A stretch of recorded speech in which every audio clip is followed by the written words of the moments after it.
Segunda parte. Cáritas. El ejercicio del amor por parte de la Iglesia como comunidad de amor. La caridad de la Iglesia como manifestación del amor trinitario. Ves la Trinidad si ves el amor, escribió San Agustín. En las reflexiones precedentes hemos podido fijar nuestra mirada sobre el traspasado, reconociendo el designio del Padre que, movido por el amor, ha enviado el Hijo unigénito al mundo para redimir al hombre. Al morir en la cruz, como narra el evangelista, Jesús entregó el Espíritu, preludio del don del Espíritu Santo que otorgaría después de su resurrección. Se cumpliría así la promesa de los torrentes de agua viva, que, por la efusión del Espíritu, manarían de las entrañas de los creyentes. En efecto, el Espíritu es esa potencia interior que armoniza su corazón con el corazón de Cristo y los mueve a amar a los hermanos como Él los ha amado, cuando se ha puesto a lavar los pies de los discípulos y, sobre todo, cuando ha entregado su vida por ellos. El Espíritu es también la fuerza que transforma el corazón de la comunidad eclesial para que sean en el mundo testigos del amor del Padre, que quiere hacer de la humanidad, en su Hijo, una sola familia. Toda la actividad de la Iglesia es una expresión de un amor que busca el bien integral del ser humano. Busca su evangelización mediante la palabra y los sacramentos, empresa tantas veces heroica en su realización histórica, y busca su promoción en los diversos ámbitos de la actividad humana. Por lo tanto, el amor es el servicio que presta la Iglesia para atender constantemente los sufrimientos y las necesidades, incluso materiales, de los hombres. Es este aspecto, este servicio de la caridad, al que deseo referirme en esta parte de la encíclica. La caridad como tarea de la Iglesia. El amor al prójimo enraizado en el amor a Dios es ante todo una tarea para cada fiel, pero lo es también para toda la comunidad eclesial, y esto en todas sus dimensiones, desde la comunidad local a la iglesia particular hasta abarcar a la Iglesia universal en su totalidad. También la Iglesia en cuanto comunidad ha de poner en práctica el amor. En consecuencia, el amor necesita también una organización como presupuesto para un servicio comunitario ordenado. La Iglesia ha sido consciente de que esta tarea ha tenido una importancia constitutiva para ella desde sus comienzos. Los creyentes vivían todos unidos y lo tenían todo en común, vendían sus posesiones y bienes y lo repartían entre todos, según la necesidad de cada uno. Hechos capítulo 2. Lucas nos relata esto relacionándolo con una especie de definición de la Iglesia, entre cuyos elementos constitutivos enumera la adhesión a la enseñanza de los apóstoles, a la comunión, koinonía, a la fracción del pan y a la oración. La comunión, o koinonía, mencionada inicialmente sin especificar, se concreta después en los versículos antes citados. Consiste precisamente en que los creyentes tienen todo en común y en que, entre ellos, ya no hay diferencias entre ricos y pobres. A decir verdad, a medida que la Iglesia se extendía, resultaba imposible mantener esta forma radical de comunión material, pero el núcleo central ha permanecido. En la comunidad de los creyentes no debe haber una forma de pobreza en la que se niegue a alguien los bienes necesarios para una vida decorosa. Un paso decisivo en la difícil búsqueda de soluciones para realizar este principio eclesial fundamental se puede ver en la elección de los 7 varones, que fue el principio del ministerio diaconal. En efecto, en la Iglesia de los primeros momentos se había producido una disparidad en el suministro cotidiano a las viudas entre las partes de lengua hebrea y las de lengua griega. Los apóstoles, a los que estaba encomendado sobre todo la oración, Eucaristía y liturgia, y el servicio de la palabra, se sintieron excesivamente cargados con el servicio de la mesa. Decidieron, pues, reservar para sí su oficio principal y crear para el otro, también necesario en la Iglesia, un grupo de 7 personas. Pero este grupo tampoco debía limitarse a un servicio meramente técnico de distribución. Debían ser hombres llenos de espíritu y de sabiduría, lo cual significa que el servicio social que desempeñaban era absolutamente concreto, pero sin duda también espiritual al mismo tiempo. Por tanto, era un verdadero oficio espiritual el suyo, que realizaban un cometido esencial de la Iglesia, precisamente el del amor bien ordenado al prójimo.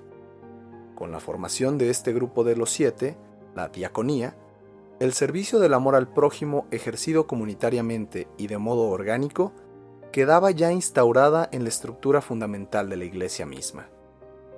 Con el paso de los años y la difusión progresiva de la Iglesia, el ejercicio de la caridad se confirmó como uno de sus hábitos esenciales, junto con la administración de los sacramentos y el anuncio de la palabra. Practicar el amor hacia las viudas y los huérfanos, los presos, los enfermos y los necesitados de todo tipo, pertenece a su esencia tanto como el servicio de los sacramentos y el anuncio del Evangelio. La Iglesia no puede descuidar el servicio de la caridad, como no puede omitir los sacramentos y la palabra. Para demostrarlo, basten algunas referencias. El mártir Justino, en el contexto de la celebración dominical de los cristianos, describe también su actividad caritativa unida con la Eucaristía misma. Los que poseen según sus posibilidades y cada uno cuanto quiere, entregan sus ofrendas al obispo. Este, con lo recibido, sustenta a los huérfanos, a las viudas y a los que se encuentran en necesidad por enfermedad u otros motivos, así como también a los presos y forasteros. El gran escritor Tertuliano cuenta cómo la solicitud de los cristianos por los necesitados de cualquier tipo suscitaba el asombro de los paganos.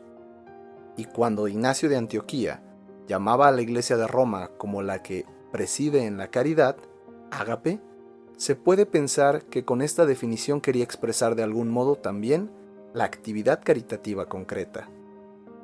En este contexto, puede ser útil una referencia a las primitivas estructuras jurídicas del servicio de la caridad en la Iglesia. Hacia la mitad del siglo IV se va formando en Egipto la llamada diaconía.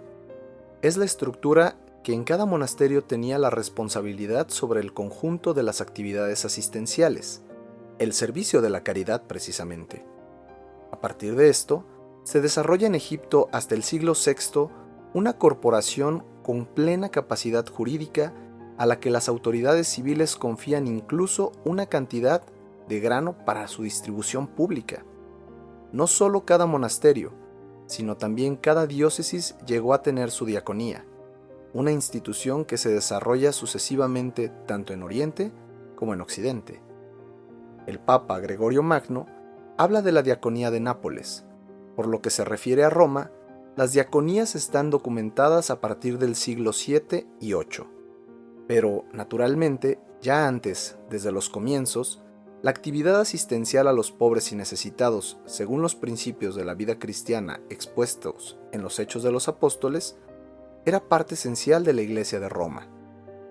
Esta función se manifiesta vigorosamente en la figura del diácono Lorenzo. La descripción dramática de su martirio fue conocida ya por San Ambrosio, y en lo esencial nos muestra seguramente la auténtica figura de este santo.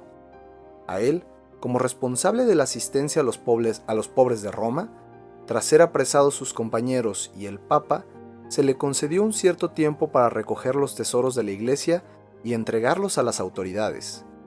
Lorenzo distribuyó el dinero disponible a los pobres y luego presentó a estos a las autoridades como el verdadero tesoro de la Iglesia. Cualquiera que sea la fiabilidad histórica de tales detalles, Lorenzo ha quedado en la memoria de la Iglesia como un gran exponente de la caridad eclesial. Una alusión a la figura del emperador Juliano el Apóstata puede ilustrar una vez más lo esencial que era para la Iglesia de los primeros siglos la caridad ejercida y organizada. A los 6 años, Juliano asistió al asesinato de su padre, de su hermano y de otros parientes a manos de los guardias del Palacio Imperial. Él imputó esta brutalidad, con razón o sin ella, al emperador Constancio, que se tenía por un gran cristiano. Por eso, para él la fe cristiana quedó desacreditada definitivamente. Una vez emperador, decidió restaurar el paganismo, la antigua religión romana, pero también reformarlo, de manera que fuera realmente la fuerza impulsora del imperio. En esta perspectiva, se inspiró ampliamente en el cristianismo. Estableció una jerarquía de metropolitas y sacerdotes. Los sacerdotes debían promover el amor a Dios y al prójimo. Escribía en una de sus cartas que el único aspecto que le impresionaba del cristianismo era la actividad caritativa de la Iglesia. Así pues, un punto determinante para su nuevo paganismo fue dotar a la nueva religión de un sistema paralelo al de la caridad de la Iglesia. Los Galileos, así los llamaba, habían logrado con ello su popularidad. Se les debía emular y superar. De este modo, el emperador confirmaba, pues, cómo la caridad era una característica determinante de la comunidad cristiana de la Iglesia. Llegados a este punto, tomamos de nuestras reflexiones dos datos esenciales. Primero, la naturaleza íntima de la Iglesia se expresa en una triple tarea: anuncio de la palabra de Dios, querigma martiria, celebración de los sacramentos, liturgia, y servicio de la caridad, diaconía. Son tareas que se implican mutuamente y no pueden separarse una de otra. Para la Iglesia, la caridad no es una especie de actividad de asistencia social que también se podría dejar a otros, sino que pertenece a su naturaleza y es manifestación irrenunciable de su propia esencia. Segundo, la Iglesia es la familia de Dios en el mundo. En esta familia no debe haber nadie que sufra por la falta de lo necesario, pero al mismo tiempo, la caritas ágape supera los confines de la Iglesia. La parábola del buen samaritano sigue siendo el criterio de comportamiento y muestra la universalidad del amor que se dirige hacia el necesitado encontrado casualmente, quien quiera que éste sea. No obstante, quedando a salvo la universalidad del amor, también se da la exigencia específicamente eclesial de que, precisamente en la Iglesia como una familia, ninguno de sus miembros sufra por encontrarse en necesidad. En este sentido, siguen teniendo valor las palabras de la carta a los Gálatas. Mientras tengamos oportunidad, hagamos el bien a todos, pero especialmente a nuestros hermanos en la fe. Justicia y caridad. Desde el siglo XIX se ha planteado una objeción contra la actividad caritativa de la Iglesia, desarrollada después con insistencia sobre todo por el pensamiento marxista. Los pobres, se dice, no necesitan obras de caridad, sino de justicia. Las obras de caridad, la limosna, serían en realidad un modo para que los ricos eludan la instauración de la justicia y acallen sus conciencias, conservando su propia posición social y despojando a los pobres de sus derechos.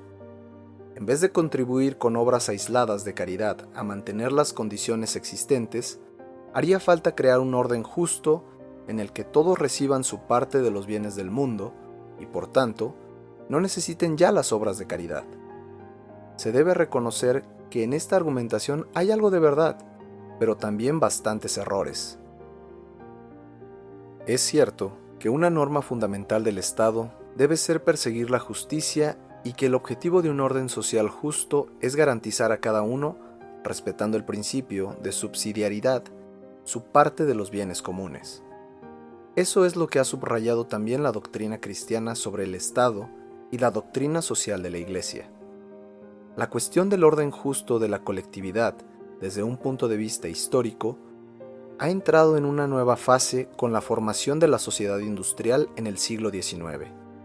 El surgir de la industria moderna ha desbaratado las viejas estructuras sociales y, con la masa de los asalariados, ha provocado un cambio radical en la configuración de la sociedad, en la cual la relación entre el capital y el trabajo se ha convertido en la cuestión decisiva, una cuestión que, en estos términos, era desconocida hasta entonces. Desde ese momento, los medios de producción y el capital eran el nuevo poder que, estando en manos de pocos, comportaba para las masas obreras una privación de derechos contra la cual había que rebelarse. Se debe admitir que los representantes de la Iglesia percibieron solo lentamente que el problema de la estructura justa de la sociedad se planteaba de un modo nuevo. No faltaron pioneros. Uno de ellos, por ejemplo, fue el obispo Ketteler de Maguncia. Para hacer frente a las necesidades concretas, surgieron también círculos, asociaciones, uniones, federaciones y, sobre todo, nuevas congregaciones religiosas que en el siglo XIX se dedicaron a combatir la pobreza, las enfermedades y las situaciones de carencia en el campo educativo. En 1891 se interesó también el magisterio pontificio con la encíclica Rerum Novarum de León XIII. Siguió con la encíclica de Pío XI, Quadragésimo Anno, en 1931.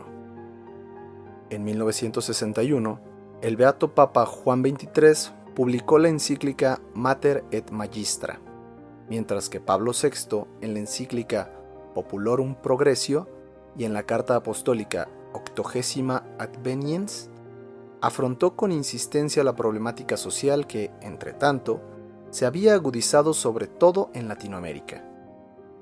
Mi gran predecesor, Juan Pablo II, nos ha dejado una trilogía de encíclicas sociales: Laborem Exercens, Solicitudo Rei Socialis, Centesimus Annus. Así pues, cotejamos situaciones y problemas nuevos cada vez.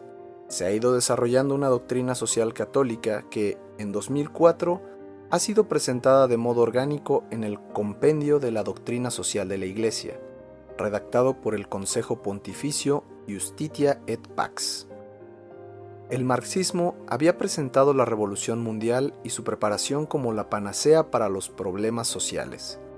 Mediante la revolución y la consiguiente colectivización de los medios de producción, se afirmaba en dicha doctrina: todo iría repentinamente de modo diferente y mejor. Este sueño se ha desvanecido. En la difícil situación en la que nos encontramos hoy, a causa también de la globalización de la economía, la doctrina social de la Iglesia se ha convertido en una indicación fundamental, que propone orientaciones válidas mucho más allá de sus confines. Estas orientaciones, ante el avance del progreso, se han de afrontar en diálogo con todos los que se preocupan seriamente por el hombre y su mundo. Para definir con más precisión la relación entre el compromiso necesario por la justicia y el servicio de la caridad, hay que tener en cuenta dos situaciones de hecho. Primera, el orden justo de la sociedad y del Estado es una tarea principal de la política. Un Estado que no se rigiera según la justicia se reduciría a una gran banda de ladrones. Es propio de la estructura fundamental del cristianismo la distinción entre lo que es del César y lo que es de Dios, esto es, entre Estado e Iglesia, o como dice el Concilio Vaticano II, el reconocimiento de la autonomía de las realidades temporales. El Estado no puede imponer la religión, pero tiene que garantizar su libertad y la paz entre los seguidores de las diversas religiones. La Iglesia, como expresión social de la fe cristiana, por su parte, tiene su independencia y vive su forma comunitaria basada en la fe, que el Estado debe respetar. Son dos esferas distintas, pero siempre en relación recíproca. La justicia es el objeto y, por tanto, también la medida intrínseca de toda política. La política es más que una simple técnica para determinar los ordenamientos públicos. Su origen y su meta están precisamente en la justicia, y esta es de naturaleza ética. Así pues, el Estado se encuentra inevitablemente, de hecho, ante la cuestión de cómo realizar la justicia aquí y ahora. Pero esta pregunta presupone otra más radical. ¿Qué es la justicia? Este es un problema que concierne a la razón práctica, pero para llevar a cabo rectamente su función, la razón ha de purificarse constantemente, porque su ceguera ética, que deriva de las preponderancias del interés y del poder que la deslumbran, es un peligro que nunca se puede descartar totalmente. En este punto, política y fe se encuentran. Sin duda, la naturaleza específica de la fe es la relación con el Dios vivo, un encuentro que nos abre nuevos horizontes mucho más allá del ámbito propio de la razón, pero, al mismo tiempo, es una fuerza purificadora para la razón misma. Al partir de la perspectiva de Dios, la libera de su ceguera y la ayuda así a ser mejor ella misma. La fe permite a la razón desempeñar del mejor modo su cometido y ver más claramente lo que le es propio. En este punto se sitúa la doctrina social católica. No pretende otorgar a la Iglesia un poder sobre el Estado. Tampoco quiere imponer a los que no comparten la fe sus propias perspectivas y modos de comportamiento. Desea simplemente contribuir a la purificación de la razón y aportar su propia ayuda para que lo que es justo, aquí y ahora, pueda ser reconocido y después puesto también en práctica. La doctrina social de la Iglesia argumenta desde la razón y el derecho natural, es decir, a partir de lo que es conforme a la naturaleza de todo ser humano, y sabe que no es tarea de la Iglesia el que ella misma haga valer políticamente esta doctrina. Quiere servir a la formación de las conciencias en la política y contribuir a que crezca la percepción de las verdaderas exigencias de la justicia y, al mismo tiempo, la disponibilidad para actuar conforme a ella, aun cuando esto estuviera en contraste con situaciones de intereses personales. Esto significa que la construcción de un orden social y estatal justo, mediante el cual se da a cada uno lo que le corresponde, es una tarea fundamental que debe afrontar de nuevo cada generación. Tratándose de un quehacer político, esto no puede ser un cometido inmediato de la Iglesia. Pero, como al mismo tiempo es una tarea humana primaria, la Iglesia tiene el deber de ofrecer, mediante la purificación de la razón y la formación ética, su contribución específica, para que las exigencias de la justicia sean comprensibles y políticamente realizables. La Iglesia no puede ni debe emprender por cuenta propia la empresa política de realizar la sociedad más justa posible. No puede ni debe sustituir al Estado, pero tampoco puede ni debe quedarse al margen en la lucha por la justicia. Debe interesarse en ella a través de la argumentación racional y debe despertar las fuerzas espirituales, sin las cuales la justicia, que siempre exige también renuncias, no puede afirmarse ni prosperar. La sociedad justa no puede ser obra de la Iglesia, sino de la política. No obstante, le interesa sobremanera trabajar por la justicia, esforzándose por abrir la inteligencia y la voluntad a las exigencias del bien. Segundo, el amor, caritas, siempre será necesario, incluso en la sociedad más justa. No hay orden estatal, por justo que sea, que haga superfluo el servicio del amor. Quien intenta desentenderse del amor se dispone a desentenderse del hombre en cuanto hombre. Siempre habrá sufrimiento que necesite consuelo y ayuda. Siempre habrá soledad. Siempre se darán también situaciones de necesidad material en las que es indispensable una ayuda que demuestre un amor concreto al prójimo. El Estado que quiere proveer a todo, que absorbe todo en sí mismo, se convierte en definitiva en una instancia burocrática que no puede asegurar lo más esencial que el hombre afligido, cualquier ser humano, necesita: una entrañable atención personal. Lo que hace falta no es un Estado que regule y domine todo, sino que generosamente reconozca y apoye, de acuerdo con el principio de subsidiariedad, las iniciativas que surgen de las diversas fuerzas sociales y que unen la espontaneidad con la cercanía a los hombres necesitados de auxilio. La Iglesia es una de estas fuerzas vivas. En ella late el dinamismo del amor suscitado por el Espíritu de Cristo. Este amor no brinda a los hombres solo ayuda material, sino también sosiego y cuidado del alma, una ayuda con frecuencia más necesaria que el sustento material. La afirmación según la cual las estructuras justas harían superfluas las obras de caridad esconde una concepción materialista del hombre, el prejuicio de que el hombre vive solo de pan, una concepción que humilla al hombre e ignora precisamente lo que es más específicamente humano. De este modo, podemos ahora determinar con mayor precisión la relación que existe en la vida de la Iglesia entre el empeño por el orden justo del Estado y la sociedad, por un lado, y por otro la actividad caritativa organizada. Ya se ha dicho que el establecimiento de estructuras justas no es un cometido inmediato de la Iglesia, sino que pertenece a la esfera política, es decir, de la razón autorresponsable. En esto, la tarea de la Iglesia es mediata, ya que le corresponde contribuir a la purificación de la razón y reavivar las fuerzas morales, sin lo cual no se instauran estructuras justas, ni éstas pueden ser operativas a largo plazo. El deber inmediato de actuar en favor de un orden justo en las sociedades es más bien propio de los fieles laicos. Como ciudadanos del Estado, están llamados a participar en primera persona en la vida pública. Por tanto, no pueden eximirse de la multiforme y variada acción económica, social, legislativa, administrativa y cultural destinada a promover orgánica e institucionalmente el bien común. La misión de los fieles es, por tanto, configurar rectamente la vida social, respetando su legítima autonomía y cooperando con los otros ciudadanos según las respectivas competencias y bajo su propia responsabilidad. Aunque las manifestaciones de la caridad eclesial nunca pueden confundirse con la actividad del Estado, sigue siendo verdad que la caridad debe animar toda la existencia de los fieles laicos y, por tanto, su actividad política, vivida como caridad social.